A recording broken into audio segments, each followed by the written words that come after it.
Red breaking ని చూస్తున్నాం. నారాయణపేట జిల్లాలో ఎన్నికలకు ఏర్పాట్లు చక్కచక్క సాగుతున్నాయి. పోలింగ్ ఏర్పాట్లు నిమగ్నమయ్యారు అధికారులు. మక్తల్పట్నంలోని ప్రభుత్వ జూనియర్ కళాశాల మైదానంలో ఈవీఎంల పంపిణీ సెంటర్ను పర్యవేక్షించారు జిల్లా collector Sriharsha. Additional collector Mayank Mittal పగడ్బందీగా ఎన్నికలు నిర్వహించాలని సిబ్బందిని ఆదేశించారు కలెక్టర్.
రెడ్ బ్రేకింగ్ ని చూస్తున్నాం. నారాయణపేట జిల్లాలో ఎన్నికలకు ఏర్పాట్లు చకచక సాగుతున్నాయి. పోలింగ్ ఏర్పాట్లో నిమగ్నమయ్యారు అధికారులు.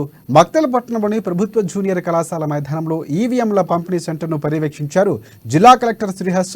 అడిషనల్ కలెక్టర్ మయాంక్ మిట్టల్ పగడ్బందీగా ఎన్నికలు నిర్వహించాలని సిబ్బందిని ఆదేశించారు కలెక్టర్.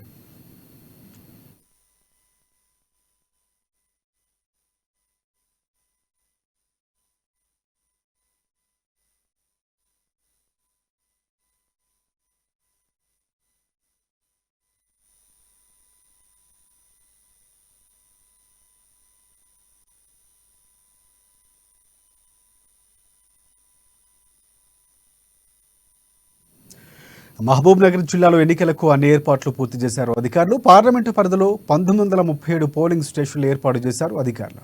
ఎన్నికల రిటర్నింగ్ అధికారి జిల్లా కలెక్టర్ జి రవినాయక్ 7 అసెంబ్లీ నియోజకవర్గాల్లో 16,82,470 మంది ఓటర్లు ఉన్నారని తెలిపారు. ఇక ఈ నియోజకవర్గం నుంచి 31 మంది అభ్యర్థులు పోటీ చేస్తున్నారని చెప్పారు. ఎన్నికల కోడ్ పర్యవేక్షణకు స్పెషల్ టీంలు ఏర్పాటు చేశామని, ఎండల దృష్టిలో పెట్టుకుని ప్రత్యేక ఏర్పాట్లు చేశామని తెలిపారు జిల్లా కలెక్టర్. జరగబోయే మహబూబ్ నగర్ పార్లమెంట్ ఎన్నికకు సంబంధించి 7 సెగ్మెంట్లలో ఈరోజు material distribution, matching of police personnel, polling personnel, micro observers, webcasting వాళ్ళు జరుగుతూ ఉంది. ఈరోజు ఇక్కడ Mahabubnagar assembly segment distribution సెంటర్లో ఏర్పాట్లను చూస్తూ ఉన్నాం. 32 సెక్టార్ల ద్వారా పోలింగ్ పర్సనల్ని 32 వెహికల్స్లో పోలీస్ పర్సనల్, పోలింగ్ పర్సనల్ని వాళ్ళ కేటాయించిన పోలింగ్ స్టేషన్స్కి పంపిస్తాము.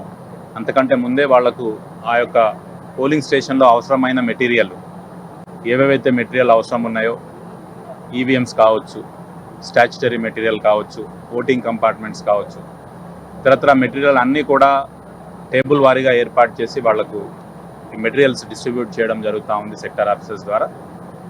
ఆ టీం మొత్తం కూడా presiding officer, assistant presiding officer, OPOs వాళ్ళకి ఇచ్చిన మెటీరియల్ మొత్తం ప్రాపర్గా ఉందా లేదా వెరిఫై చేసుకొని, ఏదైనా షార్టేజ్ ఉంటే కూడా సెక్టర్ ఆఫీసర్స్ ద్వారా ఇక్కడే కలెక్ట్ చేసుకొని ఫైనల్గా మ్యాచింగ్ అయిన తర్వాత ఈవీఎంస్ని లాస్ట్లో ఇస్తాం వాళ్ళు బయలుదేరే ముందు. సో వాళ్ళకు ఇక్కడ లంచ్ ఏర్పాట్లు కూడా చేయడం జరిగింది. సో లంచ్ చేసిన తర్వాత my request to all the polling party as well as police party, మీరు ఇక్కడ నుంచి ఎంత త్వరగా వెళ్ళిపోతే అంత త్వరగా మీరు మీ పోలింగ్ స్టేషన్కి రీచ్ అవ్వడానికి ఉంటుంది. ఆ పోలింగ్ స్టేషన్ రీచ్ అయిన తర్వాత ప్రిపరేషన్ ఆఫ్ పోలింగ్ స్టేషన్ చేసుకోవాల్సి ఉంటుంది. అంటే పీఓ ఎక్కడ కూర్చుంటారు, ఏపీఓ ఎక్కడ, ఓపీఓలు ఎక్కడ, పోలింగ్ ఏజెంట్స్ ఎక్కడ కూర్చుంటారు, ఆ ఓటింగ్ కంపార్ట్మెంట్ ఎక్కడ ఉండాలి, సీక్రసీ మెయింటైన్ చేస్తూ ఎక్కడ ఓటింగ్ కంపార్ట్మెంట్ పెట్టాలి, ఇవన్నీ కూడా మనము ప్లస్ కొన్ని ఫామ్స్, ప్రీఫిల్డ్ ఫామ్స్, మన ఫామ్స్ ఫిల్ చేసేవి ఉంటాయి. కాబట్టి ఇవన్నిటిని కూడా మీరు త్వరగా వెళ్ళి త్వరగా ఏర్పాటు చేసుకోవాలని అందరికీ రిక్వెస్ట్ చేస్తూ ఉన్నాం. పోలింగ్ స్టేషన్స్ చూస్తే కనుక ప్రతి పోలింగ్ స్టేషన్ దగ్గర మనము basic minimum facilities, electricity, drinking water, toilets, దాంతోపాటు ఈ హీట్ వేవ్కి సంబంధించి టెంట్లను, చైర్స్, కూలర్స్ కుదిరిన దగ్గర కూలర్స్, కుదిరిన దగ్గర ఫ్యాన్స్ ఇవన్నీ కూడా ఏర్పాటు చేస్తా ఉన్నాం. సో ఏ ఓటర్ కూడా ఇబ్బంది కలగకుండా ఆ ఓటింగ్ ప్రక్రియ సాగేటట్టుగా ఏర్పాట్లు చేస్తూ ఉన్నాం. So my request to all the voters is, మీరందరూ కూడా మీకు ఆల్రెడీ ఓటర్ ఇన్ఫర్మేషన్ స్లిప్స్ని డిస్ట్రిబ్యూట్ చేశాం. ఆ ఓటర్ ఇన్ఫర్మేషన్ స్లిప్లో ఉన్న polling station number, serial number చూసుకొని మీకు ఆ పోలింగ్ విఐఎస్ వెనకాల మ్యాప్ కూడా ఆ పోలింగ్ స్టేషన్కి ఎట్లా చేరుకోవాలి అన్న మ్యాప్ కూడా దాంట్లో ఉంటుంది. దాన్ని యూజ్ చేసుకొని మీ దగ్గర ఉన్న ఓటర్ కార్డ్ని తీసుకొని, ఒకవేళ ఓటర్ కార్డు అందుబాటులో లేకపోతే ఈసీఐ వాళ్ళు నిర్దేశించిన 12 రకాల డాక్యుమెంట్స్ని, ఏదో ఒక డాక్యుమెంట్ని తీసుకొని వెళ్ళి మీరు ఓటింగ్ వినియోగించుకోవాలి. అట్లానే మార్నింగ్ 5:30 నుంచే మాక్ పోల్ జరుగుతుంది. సో పోలింగ్ ఏజెంట్స్ కూడా 5:30 కల్లా పోలింగ్ స్టేషన్లో ఉంటే మనం మాక్ పోల్ టైమ్లీ చేసుకుంటే ఆ తర్వాత మళ్ళీ మనం యాక్చువల్ పోల్ 7 గంటలకు స్టార్ట్ చేయడానికి ఉంటుంది.